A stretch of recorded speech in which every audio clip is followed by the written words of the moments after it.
बिस्मिल्लाहिर्रहमानिर्रहीम। अस्सलाम वालेकुम नादरीन, आप यूट्यूब चैनल देख रहे हैं। मैं इमरान खान हूँ।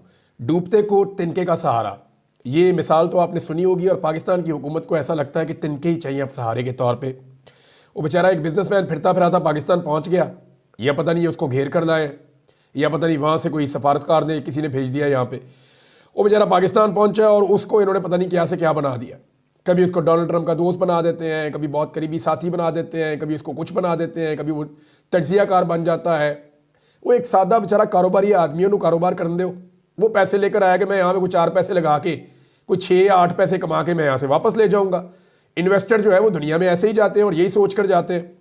अब इन्होंने जो है वो इस बंदे को जो कभी इसको इंटरव्यूज़ पे लगा देते हैं, कभी उसकी प्रेस कॉन्फ्रेंस करवा रहे हैं। हमने आज तक तो नहीं देखा कभी जो बाहर से सरमायाकार आए हो उनकी पहले प्रेस कॉन्फ्रेंस करवाई जाए और वो भी सियासी नौइयत की, बाद में उनके टॉक शो करवाए जाए वो भी सियासी नौइयत के, और उसके अंदर जो है वो टाउट की तरह के लोग जो हैं वो उनको बताएं भी कि जवाब क्या देना है, और उनको टोक टोक के जो है वो गाइड भी लाइन देंगे, इस तरफ को चलना है, इधर को जाना है। तो नाज़रीन, बड़ा अजीबोगरीब काम किया जा रहा है। वो बंदा बेचारा पाकिस्तान पहुंचा, वो कारोबारी आदमी है। अब पाकिस्तान तहरीक इंसाफ वाले उसका जो है वो कारोबारी रिकॉर्ड भी निकाल कर ले आए। यानी ये किसी हाल में पाकिस्तान तहरीक इंसाफ के नौजवान जो है ना, ये खुश रहने ही नहीं देते इस हुकूमत को। इनकी सारी खुशियों के ऊपर पानी फेर देते हैं। वो बेचारे अभी खुशी मनाना ही शुरू करते हैं, अभी वार्म अप ही होते हैं थोड़ा सा, साथ ही उनका जो है वो म्यूज़िक बंद कर देते हैं पीछे से, उन्हें खुशी नहीं होने देते। अब इसमें जो है एक तो पाकिस्तान तहरीक इंसाफ के जो नौजवान है सोशल मीडिया पर उन्होंने सारा का सारा कारोबारी रिकॉर्ड निकाल के लगाना शुरू कर दिया। लोग क्लेम करते रहे, कुछ लोग ये भी क्लेम कर रहे हैं कि सिर्फ धोखाबाजी है, सरमायाकारी से ज़्यादा तवज्जो जो है वो सियासी मामलात के ऊपर है। कभी जी प्रेस कॉन्फ्रेंस हो रही है, कभी जनाब सियासी नौइयत के टॉक शोज़ हो रहे हैं, वहाँ इंटरव्यूज़ हो रहे हैं। हैरत है वैसे। और अपने मुल्क में भी कोई इस आदमी को इस तरह की इज्जत नहीं मिली होगी जिस तरह की पाकिस्तान में इसको दी जा रही है। तो इसको कहते हैं डूबते को तिनके का सहारा सही। और ऊपर से हमारी 3 वाली जो टीम है, ज़ुबैर अली खान साहब, वो वहाँ से भी खबर निकाल कर ले आए कि जो अमेरिकन एम्बेसी है पाकिस्तान में, उन्होंने उनसे भी पूछा कि दसो जनाब इनसे आपका क्या ताल्लुक़ है, तो वहाँ से भी जवाब आ गया। उसका जो वन लाइनर है वो ये है कि on the visit it is a private visit bye a United states business group. वो कह रहे हैं ये बिजनेस ग्रुप है यूनाइटेड स्टेट का, उनका प्राइवेट विजिट है, साडा इतना कोई तल्लक नहीं है। यानी पाकिस्तानी गवर्नमेंट और उस कारोबारी आदमी को चुक के फिर रही है और भंगड़े डाल रही है और खुशियाँ मना रही है, जिसको अमरीकी सफारतखाना भी ओन नहीं कर रहा। वो कह रहे हैं जी हमने इनको लेकर आए, आप ही आ गए हैं, या पता नहीं किसने इनको बुलाया। बहरहाल पूरी तरह से जब ठंड पड़ी है तो वो पड़ी है जनाब इस हुकूमत को, जब जियो विल्सन ने एक मरतबा फिर ट्वीट कर दिया। यानी अभी ये सोच रहे थे कि शायद अमेरिका से कुछ तूफान थम गया है, मामला ठीक हो गए हैं, लेकिन साथ ही जियो विल्सन का फिर ट्वीट आ गया और उसने ट्वीट करते हुए ये कह दिया कि free Imran Khan. Once again उसने ये ट्वीट कर दिया। तो अब क्या इसको भी डीप फेक करार देंगे? इस हुकूमत को ये बात माननी पड़ेगी कि इमरान खान एक आलमी सतह का ब्रांड है, दुनिया में लोग उसके लिए आवाज़ उठाते रहेंगे। हो सकता है कि कभी ज़्यादा आवाज़ उठे, कभी कम आवाज़ उठे, लेकिन इमरान खान के लिए आवाज़ उठती रहेगी। और इमरान खान ऐसी किसी भी चीज़ का मोहताज नहीं है कि इमरान खान को जो है वो डोनाल्ड ट्रंप या उनकी हुकूमत जो है वो कोई सपोर्ट दे। बस सिर्फ इतना उनको चाहिए कि जो बाइडन ने जैसी सहूलतकारी की थी पाकिस्तान की हुकूमत और इस्टेब्लिशमेंट की, वैसी सहूलतकारी ना हो। पाकिस्तान तहरीक इंसाफ अब तगड़ी जमात है, कोई कमज़ोर जमात तो नहीं है। पाकिस्तान में सबसे ज़्यादा उन्होंने वोट लिए हैं और अभी इमरान खान साहब जो है वो एक अग्रेसिव किस्म की क़यादत को आगे लेकर आ रहे हैं और वो बता भी रहे हैं कि उनके अज़ाइम क्या हैं आने वाले दिनों में। वो ये भी कहते हैं कि हम रास्ते भी बंद कर देंगे, वो ये भी कहते हैं कि वो इस्लामाबाद भी पहुँचेंगे, बड़ी तादाद में लोगों को लेकर आएंगे। तो पाकिस्तान की आवाम तो पहले ही तंग है, जो हालात इन्होंने कर दिए हैं पाकिस्तान के, मईशत का इन्होंने बेड़ा गर्क कर दिया है। लॉ एंड ऑर्डर की सिचुएशन आपके सामने है, पाकिस्तान में सियासी इस्तेहकाम आ नहीं रहा, लोग पाकिस्तान को छोड़ छोड़ कर जा रहे हैं, कारोबार ख़त्म हो गया है, महंगाई अपने उरूज पे पहुंच गई है और गुर्बत जो है वो लगातार बढ़ती चली जा रही है। तो प्लस माइनस करें तो पाकिस्तान तो गया खसारे में, चाहे ये हुकूमत और इनके सहूलतकार कुछ फ़ायदे में ज़रूर गए होंगे। लेकिन अब जरा आप इमरान खान साहब का स्टेटमेंट सुने। इमरान खान साहब के स्टेटमेंट से आपको आइडिया हो जाएगा कि साबिक वज़ीर आज़म इमरान खान इस वक्त किस पिच के ऊपर हैं। वो कहते हैं जी कि महज़िब दुनिया में डेफेमेशन की जो सज़ा या हत्या की इज़्ज़त की सज़ा जुर्माना दिया जाता है और ये एक, लेकिन पाकिस्तान के अंदर जो है वो इसमें 5 साल तक इसकी सज़ा कर दी गई है। पीका का काला कानून मंजूर कर लिया गया है और सज़ा 5 साल तक कर दी गई है। दुनिया की तारीख में पहली मरतबा सरकारी महकमों की तौहीन पर भी सज़ा सुनाई जा रही है। बरतानिया समेत तमाम तरक्की याफ्ता ममालिक में डेफेमेशन की सज़ा जुर्माने के तौर पर दी जाती है, क्योंकि दुनिया जमहूरी इक़्तिदार और इजहार राय की आज़ादी को लेकर आगे की तरफ बढ़ रही है। लेकिन पाकिस्तान में ऐसे गैर जमहूरी कवानीन मंजूर करके जमहूरी इक़्तिदार का गला घोंटा जा रहा है। आज़ादी इजहार राय और आज़ादी सहाफ़त का कत्ल किया जा रहा है।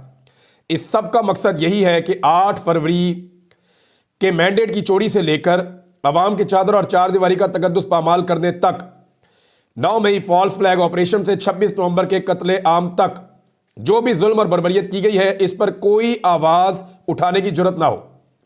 इस कठपुतली हुकूमत ने सवाए गैर कानूनी तरामीम के जरिए अवामी बुनियादी हुकूक की तौहीन करने के कोई दूसरा कारनामा नहीं किया। 26वीं आईनी तरमीम के जरिए अदलिया के पर काटे गए।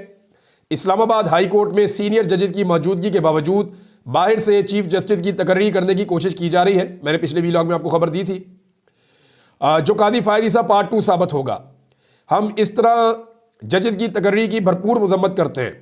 चीफ इलेक्शन कमिश्नर के ओहदे पर तकर्री भी मेरिट की बुनियादों पर होनी चाहिए, वरना सिकंदर सुल्तान राजा जैसे घिनौने किरदार जन्म लेते हैं जो अवाम की बजाय एस्टेब्लिशमेंट की खिदमत का फरीदा सर अंजाम देते हैं। सिकंदर सुल्तान राजा आर्टिकल 6 का मुस्तहिक है, क्योंकि उसने अवाम का मैंडेट दिन दहाड़े चोरी करके फार्म 47 की हुकूमत की सहूलत कारी की है। 8 फरवरी को मुल्क भर में यौम स्याह मनाया जाएगा। इस दिन अवामी मैंडेट पर शब खून मारा गया। पहले इंतखाबात को मुलतवी कर दिया गया। 9 मई का ड्रामा रचाया गया ताकि तहरीक इंसाफ को कुचला जा सके।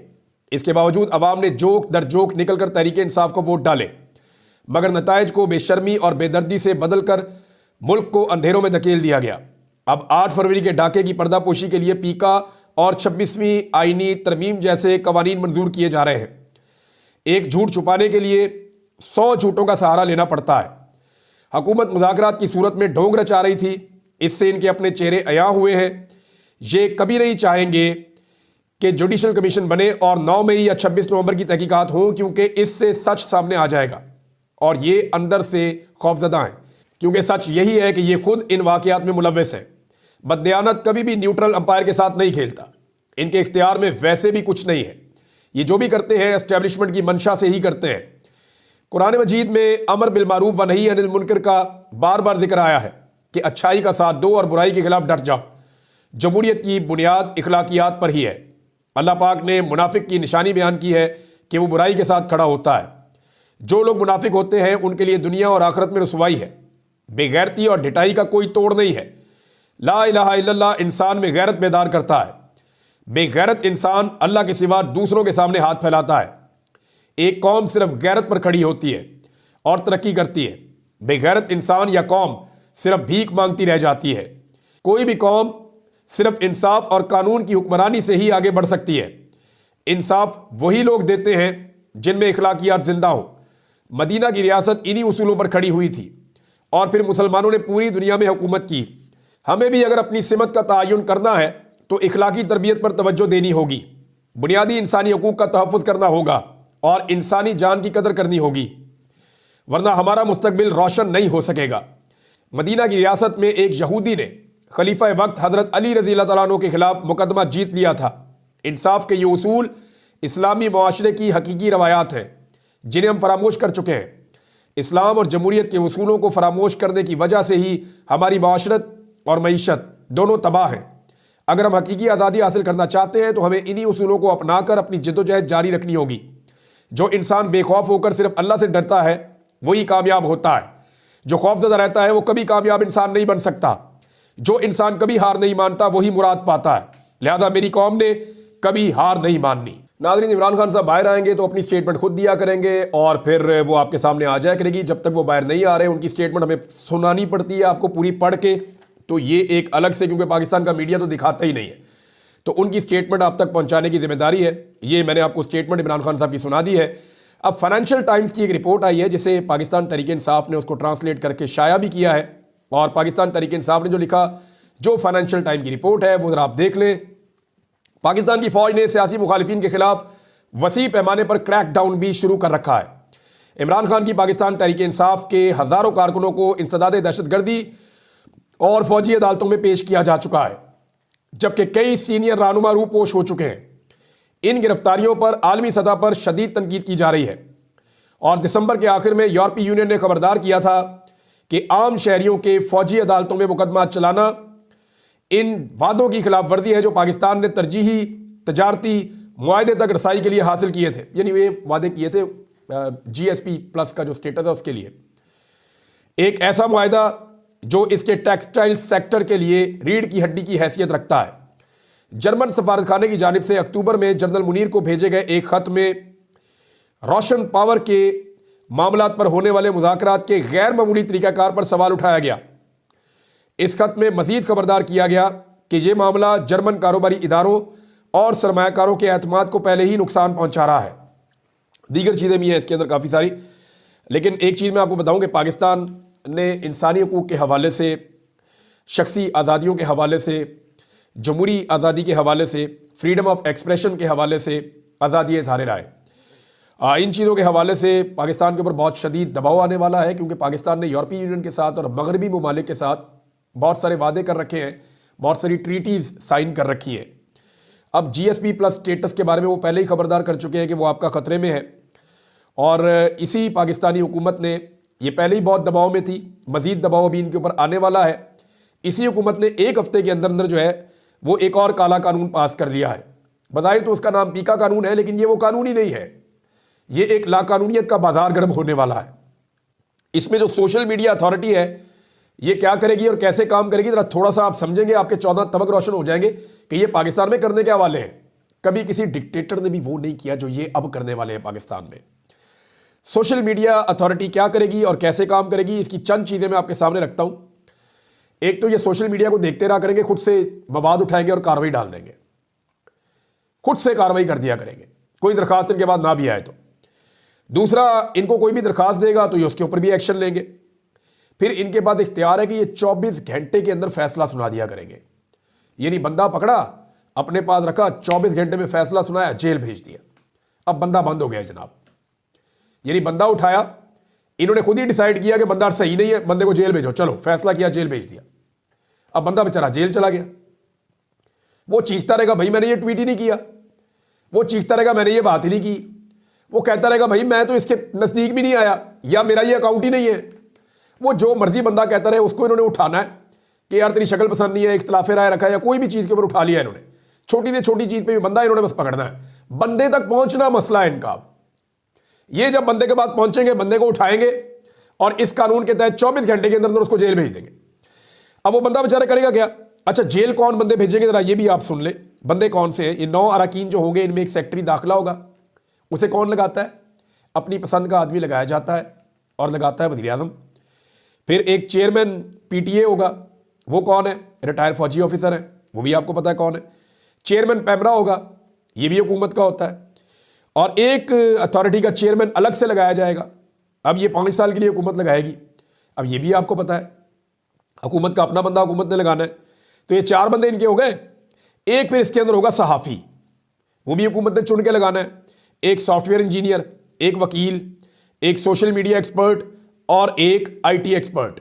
तो ये 9 बंदे इन्होंने लगाने, और 9 के 9 बंदे इन्होंने अपने ही लगाने, कोई बाहर से तो बंदा लेकर नहीं आना। अब जब ये 9 बंदे अपने लगा देंगे, पूरा का पूरा एक सिस्टम बना देंगे, तो इन 9 बंदों ने तो बंदे उठा उठा के जेलों में ही भर देना, और इन्होंने क्या करना है? अब जो बंदे जेल पहुंचे वो बेचारे अपील कहाँ करेंगे? उसके लिए एक ट्रिब्यूनल बनाने का इन्होंने ऐलान किया। यहाँ थोड़ी सी आपको शायद लगेगा, आपको उम्मीद मिलेगी, लेकिन ज़रा ये ट्रिब्यूनल भी आप सुन लें, आपको आइडिया हो जाएगा। ये जो ट्रिब्यूनल होगा, इसके अंदर एक हाई कोर्ट का रिटायर्ड जज होगा, बिल्कुल वैसा जज जैसे जज लगाए जा रहे हैं इलेक्शन ट्रिब्यूनल के तौर पे। रिटायर्ड जज अपनी मर्जी का उठाया, जैसे अभी एक जज साहब इंतकाल कर गए रिटायर, जिन्हें लापता कमीशन का सरबराह लगाया गया था, फ़कीर मोहम्मद साहब, 85 साल उनकी उम्र थी, उनको लगा दिया गया था, वो इंतकाल फरमा गए 1 हफ्ते के अंदर अंदर। तो अब इसी तरह जो ट्रिब्यूनल है वो बनाया जाएगा, उसमें एक रिटायर्ड जज अपनी मर्जी का लाकर बैठाया जाएगा हाई कोर्ट का, एक उसके अंदर बैठाया जाएगा सहाफ़ी, वो भी हुकूमत अपनी मर्जी का बैठाएगी, और एक सॉफ्टवेयर इंजीनियर। और ये जो ट्रिब्यूनल है ये फैसले के खिलाफ अपील सुनेगा, वो किसी अदालत में बंदा नहीं जा रहा। अब आप अंदाजा करें कि महीनों तक अगर बंदों को अंदर रखना है तो इन्होंने बंदोबस्त कर लिया हुआ है। ये ऐसा काला कानून है। ये बहुत सारे लोगों जो है उनको कुछ भी नहीं होगा, जिनको हुकूमत ने नहीं पकड़ना उनको क्या होना, कुछ भी नहीं होना। जो मर्जी वो कहते रहे, झूठ बोले, फ्रॉड करें, किसी के ऊपर इल्जाम लगाएं, बहतान लगाएं, किसी की इज्जत उछालें, कुछ नहीं होगा। लेकिन जो हुकूमत को पसंद नहीं आएगी चीज़, क्योंकि हुकूमत की बॉडी है, वो बंदा चुक लेंगे और बंदे को 24 घंटे के अंदर जेल भेज देंगे और उसके बाद बंदा वहाँ पड़ा सड़ता रहेगा, क्योंकि अपील उसने करनी है उसी ट्रिब्यूनल में जो हुकूमत ने बनाया हुआ है। तो नाज़रीन ये है, सिंपल मैंने आपको बता दिया है। तहरीक इंसाफ की सोशल मीडिया टीम ने एक मरतबा फिर ज़बरदस्त काम किया है और सानिया 9 मई और 26 नवंबर के हवाले से उन्होंने ऑनलाइन प्रोग्राम किया है। अली मलिक साहब थे इसमें, सलमान अकरम राजा साहब, शेख वकास अकरम साहब, इन्होंने पहले भी किया था, और जुनैद अकबर साहब, ये उस पर मेहमान थे। इस प्रोग्राम में बहुत सारे ज़ख्मियों को, बहुत सारे ऐसे लोगों को जो विक्टिम्स हैं, उनके इंटरव्यू सुनाए गए और मैं सुनकर हैरान हो रहा था उनके लवाहिकीन को और बाकी लोगों को कि रियासत क्या इतनी संगदिल है। लोगों के साथ ऐसा ऐसा जबर किया है। वो एक नौजवान है लाहौर का, उस्मान अली, उसने बताया उसके जबड़े के नीचे गोली लग गई थी। वो 6 महीने तक कुछ खा ही नहीं सका। वो बेचारा अभी भी ट्रीटमेंट उसका हो रहा है, वो सही तरह ना खाना खा सकता है ना कुछ और काम कर सकता है। ये हालत की लोगों की। एक और नौजवान बता रहा था उसके दोनों टांगों पे गोली मार दी गई और जब वो अस्पताल जा रहा था उसके ऊपर तशद्दुद भी किया गया उस वक्त, हालांकि उसको गोलियां लगी हुई थी। एक और बंदा बता रहा था कि जी हमारे ऊपर दबाव डाला जा रहा है, मेरा भाई मार दिया, उसके बाद से लेकर अब तक कोई काम ही नहीं करने दे रहे, हमें तहफ़्फ़ुज़ दिया जाए। तो बहुत सारे लोग बेचारे अपनी अपनी शिकायतें कर रहे थे। इन चीज़ों को पढ़ने के बाद ऐसा लग रहा था कि पता नहीं ये लोग किसी और रियासत से आए हुए हैं या किसी दुश्मन के काबू आ गए हैं। अपने मुल्क में अपने लोगों के साथ तो ऐसा नहीं होता, लेकिन हम ये होता हुआ बदकिस्मती से देख रहे हैं। एक और नाज़रीन, ये जो नैब के हवाले से एक रिपोर्ट है कि नैब ने मलिक रियाज के हवाले से जो लिखा है यूएई को, मुत्तहदा अरब अमारात को, कि जनाब मलिक रियाज साहब हमारे हवाले किए जाए। तो क्या वाकई मलिक रियाज को वो वहाँ से ले जा सकते हैं? तो मेरी पक्की इतला के मुताबिक ये सर से पाँव तक का जोर लगा लें, ये मलिक रियाज को दुबई से पाकिस्तान नहीं ले जा सकेंगे। उसकी वजूहत है, मलिक रियाज साहब जो है वो वहाँ पे अगर बैठे हैं तो वो किसी बंदोबस्त के साथ ही बैठे ना, इतना बड़ा आदमी है, ऐसे तो काबू नहीं आ जाएगा। मलिक रियाज जब तक पाकिस्तान में रहा तो पाकिस्तान के सिस्टम के मुताबिक काम करता रहा। अब मलिक रियाज को पता है कि जहाँ पे रहना है, कैसे रहना है, किसी जगह के प्रोटोकॉल्स क्या होते हैं। अगर मलिक रियाज को इस बात का खतरा होता कि उसको दुबई से गिरफ्तार करके पाकिस्तान ले जाया जाएगा तो वो कभी दुबई में रुकता ही ना, ठहरता ही ना। मलिक रियाज को पता है दुबई के प्रोटोकॉल्स क्या हैं और किस तरीके से मुझे यहाँ पे अपने आप को सिक्योर करना है।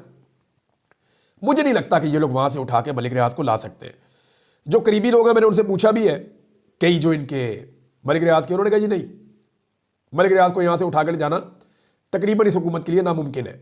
हाँ, शौक इनको बड़ा है कि ये वो करें। राणा सनाउल्लाह साहब ने वजह भी बता दी है।